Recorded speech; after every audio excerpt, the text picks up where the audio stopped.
Hello! So today we're going to be looking at a bit of behind the scenes on a spec ad I'm shooting. We'll be focusing more on product lighting for this video, and specifically how good product lighting is absolutely something that is mission critical, and yet still overlooked by many. So with that, let's jump in. So over the last week I've been trying to brush up on my product shooting skills as I was prepping, so I figured now would be a better time than any to tell you what I've learned. Now I actually got inspired to shoot this spec just because I'm trying to relearn some of these product shot techniques. I'm shooting this spec ad for one of my favorite drink brands, Austin East Cider. Being that I'm from Austin, love the product, and even went to school on the east side when I was younger, it felt very fitting. So there are two types of lighting I typically use when doing product shots: overhead lighting and far side key lighting. Both of these techniques are pretty universal in cinematography, but there are some tips and tricks to get these techniques to work even better for products. When using either of these techniques though, the name of the game really is watching for reflections. Even dull reflections off of a product may have a big impact. Many products have a shiny or at least slightly glossy surface, so to counter this, these setups should be used with soft lighting. The bigger you can get the diffusion to be, the better. Moving the diffusion close to the product also helps a ton, as it will give you even softer light. For soft lighting, you can also use softboxes, which is what I'm using today. Now, onto the first type of lighting. But before we do, if you have time and are enjoying the video, a like is, as always, very much appreciated. If you want to see more like this, a subscription is also very much appreciated. But if not, that dislike button works extra well if you hit it twice. So the first lighting technique I use is overhead lighting with a bounce below and slightly off to the side. Doesn't really matter which side. This technique starts with me putting a softbox overhead and slightly behind the product. I usually tilt this light more towards the product itself, and then I will occasionally light the background separate to get a nice even color. However, if I have a black background, obviously I am doing everything I can to try to limit any light hitting that black backdrop, as it can kind of mess up the shot.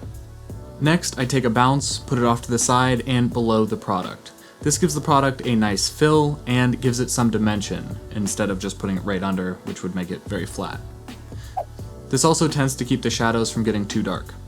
Optionally, you can add negative fill to the opposite side to block reflections from other objects in the room. This is actually something I very highly recommend doing, especially with a shiny product, because you will find that it can collect reflections from literally anywhere.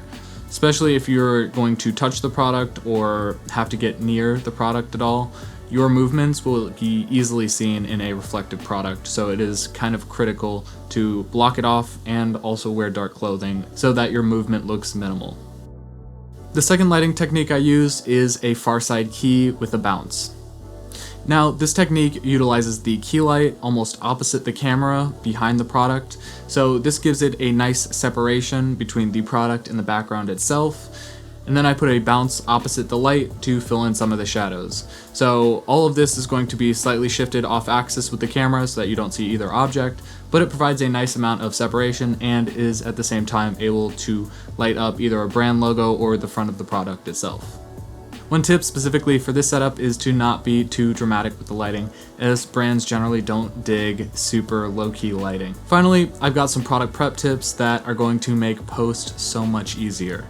First, make sure your product is as clean as possible. Try to get all the dust off, any fingerprints, even potentially wear gloves if it's really shiny. It's much easier to clean the physical object than it is trying to fix it in post. Along with that, if you're filming a cold beverage, use 1 part water, 1 part glycerin in a fine mist spray bottle to give a realistic looking condensation. This can give the bottle or beverage a nice cold look without having to keep the drink itself cold. If you want an even finer base mist on it, you can use a dulling spray and then use the glycerin water mix on top of that for larger droplets. This would be more helpful for something like a glass. Keep in mind, once you use the dulling spray, you really shouldn't drink it because the dulling spray itself is toxic. The glycerin and water isn't, but the dulling spray is. So with that, let me know if you found any of these tips helpful or if you have some tips that I might have missed. Hopefully next week I'll have a full spec ad ready for you and we can do a breakdown. But anyway, that's all I have. As always, I hope you learned something, and I'll see you in the next one. Bye guys.